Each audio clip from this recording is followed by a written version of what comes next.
Ang tanong mo ay, kung ikaw ay isang hayop, ano ang gusto mong hayop at bakit?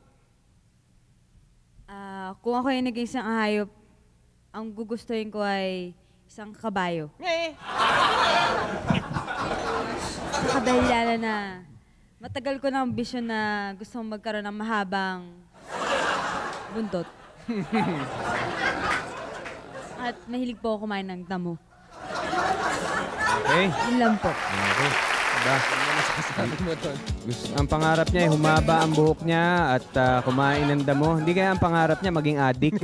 Parang ganun eh. Ayun po, palakpakan po natin ang ating mga Feeling Pogi contestants.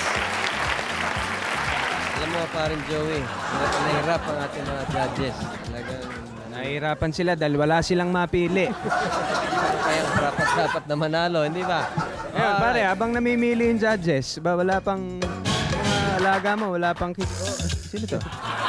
Pare, teka muna. Pare, sandali. Bakit ka sumali?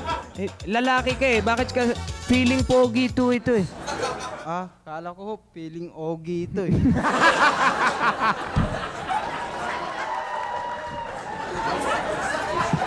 Ay. Ako kaibigan ko si Ogie Idol ko rin yun si Ogie Alcacid. Idol mo ba yun? Idol ko rin yun. Langya ka. Hindi kaya Alan Kay. Ano ba? Ano pa masasabi mo? Wala na ho.